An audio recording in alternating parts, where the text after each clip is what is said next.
기자간담회 첫 순서로 국회의장님의 오늘 간담 회의에 즈음한 모두 말씀부터 듣도록 하겠습니다. 네.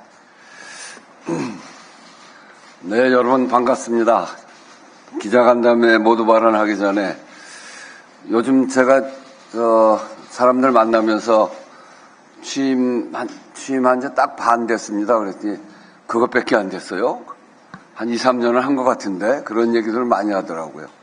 그 사이에 일이 굉장히 많았던 것 같습니다. 기자 여러분들하고도 그동안 이렇게 개별적으로 만나진 못했습니다만 기자 간담회로 또 이렇게 이런 식으로 여러 차례 뵀는데 오늘 1주년이 돼서 또 그것도 대통령 선거까지 맞추고 이렇게 할 수 있게 돼서 매우 기쁘게 생각하고요. 사실은 1주년이 지난 6월 5일이었습니다. 근데 6월 5일은 대통령 선거 끝나고 바로 직후라 기자간담회 하는 게 적절치 않겠다 싶어서 일주일 미뤄서 오늘 하게 되었다는 점을 말씀드립니다. 그럼 모두 발언을 먼저 읽도록 하겠습니다.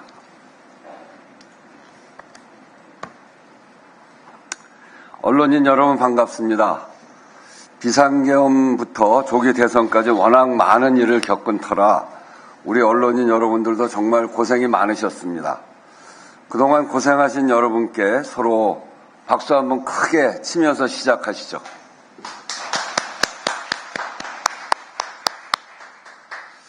여러분도 모두 수고 많으셨습니다. 지난 6월 5일이 국회의장 취임 1년이었습니다. 1년밖에 안 됐나 할 정도로 많은 일이 있었습니다만 앞으로도 해야 할 일이 많기 때문에 언론인 여러분들과 지난 시간을 함께 돌아보고 앞으로 계획을 공유하는 것도 의미가 있겠다 싶어서 자리를 마련했습니다.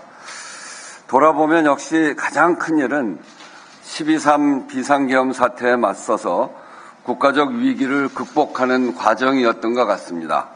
정말 많은 곡절과 난관이 있었습니다. 저도 밤잠을 못 자는 날이 여러 날이었습니다. 위기를 극복하는 힘은 역시 우리 국민들에게서 나왔습니다. 국민들의 민주주의에 대한 열정이 전국을 이끌어왔고 그런 속에서 국회와 국회의장은 크게 두 가지 과제에 힘을 쏟았습니다. 우선은 벌어지는 일들 속에서 헌법과 민주주의를 수호하는 길을 찾아 나가는 것이었습니다. 비상계엄은 국회가 신속하게 158분 만에 해제시켰습니다만 그 이후에 이전의 경험이나 확립된 관례가 없는 일이 계속되었습니다. 직접적이고 물리적인 국회 침탈이나 국회가 선출한 헌법재판관 미임명에 대한 대응, 대통령 권한대행 탄핵소추 같은 사안 하나하나가 모두 새롭게 길을 찾아야 하는 일들이었습니다. 비상계엄 국정조사와 국회 침탈 행위자에 대한 법적 조치, 헌법재판관 임명 부작위 권한쟁의 심판 청구, 본회의 의사 진행 등 사안마다 국민의 뜻, 헌법과 법률, 각계의 의견을 폭넓게 검토하고 판단하면서 대처해 왔는데 돌아보면 헌법수호기관으로서 국회의 적극적이고도 정당한 역할을 국민께 보여드리고 또 인정받는 과정이 아니었나 싶습니다. 또 한 축이 대외 신인도 회복의 국정 안정입니다. 계엄 사태 초반부터 집중적으로 노력한 것이 국회의장 외교입니다. 비상계엄 해제 직후 주요국 대사들과 소통하고 세계 각국 의회 지도자들에게 친서를 보내는 것으로 시작을 해서 주요국의 초당적 특별 방문단을 파견했고 의장이 국회에서 외교사절을 만나는 접견 외교를 대폭 늘렸습니다. 필요한 때는 제가 직접 순방을 하기도 했습니다. 비상계엄 이후 의장이 직접 만나 우리의 민주주의 회복력과 국내 상황을 설명하고 안심과 지지를 당부한 인사가 72개국 101명에 달합니다. 비상계엄과 탄핵 국면이 세계 질서 급변기에 벌어졌기 때문에 정부 외교 공백을 최소화하고 국제사회가 불필요한 우려를 하지 않도록 하는 게 외교 또 경제에서도 매우 중요하다고 판단을 해서 공을 많이 들였습니다. 제가 한 주는 국회의장 외교 슈퍼위크 이렇게 정할 정도로 거의 매일 대사들 또 외국 방문 주요 그 정치인들 그런 만나는 일정들이 있었습니다. 여러 계기에 상대국 반응을 들어보면 노력한 보람이 좀 있구나 하는 그런 생각도 듭니다. 국회 정부 국정협의체를 운영하고 국회 소속기관 합동 TF를 구성해서 경제, 민생, 외교 통상 현안을 점검했습니다.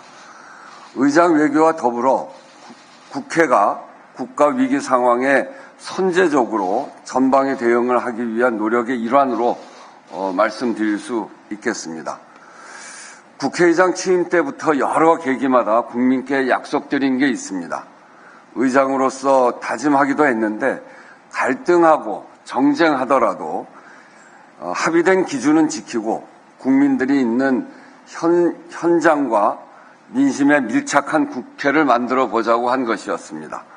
22대 국회는 그 어느 때보다도 여야 갈등이 첨예한 속에서 출발했습니다. 그러다 보니 국회 운영에 난관도 많았고 아마 언론인 여러분들도 여야가 세게 부닥치고 현안 해결이 막혔던 일들을 많이 기억하실 것입니다. 그렇지만 그런 속에서도 새로운 시도와 진전 또 묵은 과제 해결이 있었다는 점도 이 기회를 들어서 말씀드립니다.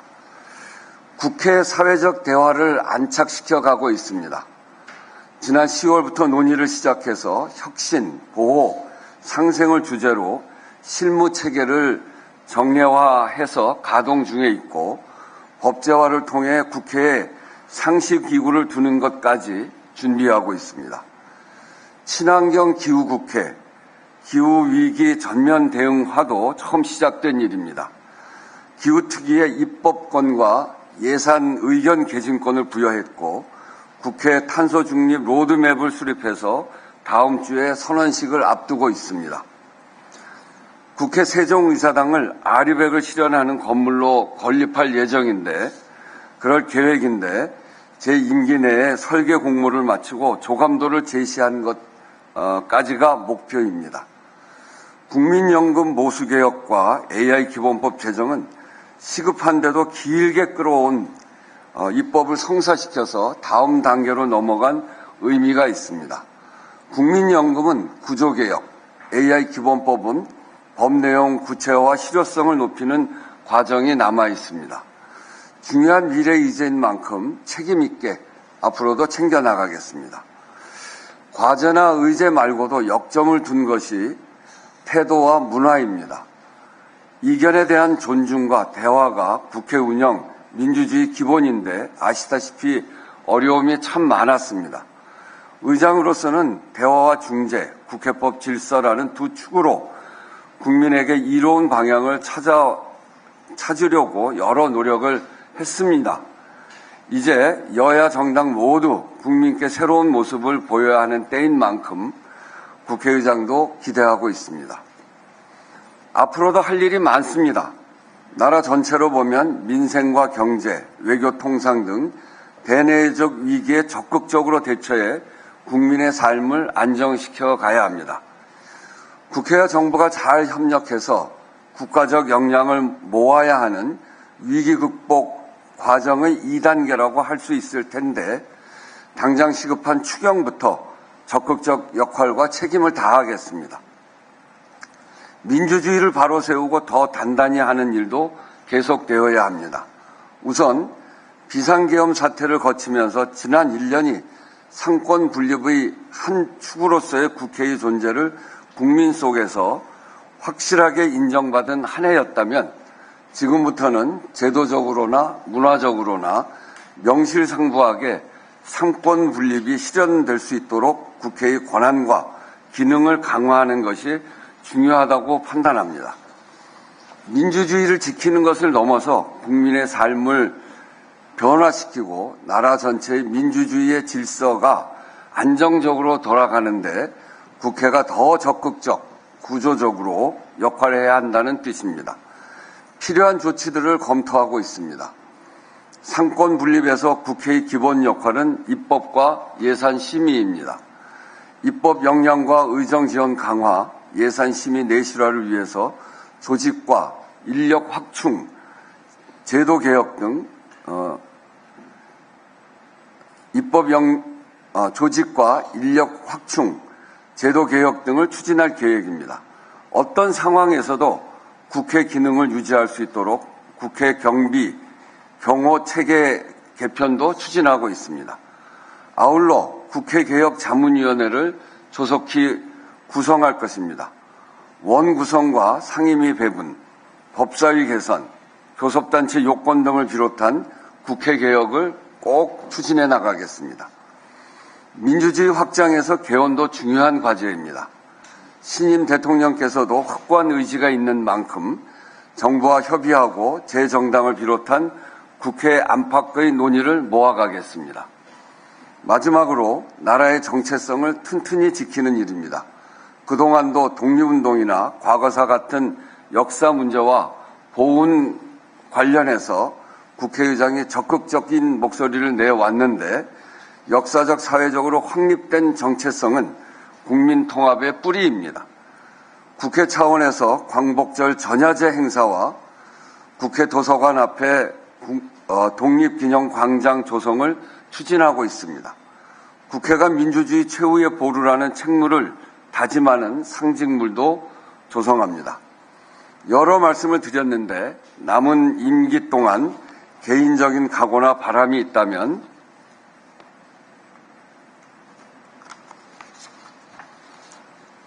현장 속에서 민주주의와 민생을 지킨 국회의장으로 평가받고 싶은 것입니다. 여의도 담장안이 아니라 국민들 속에 있는 국회로 진화하기 위해서 앞으로도 최선을 다하겠습니다.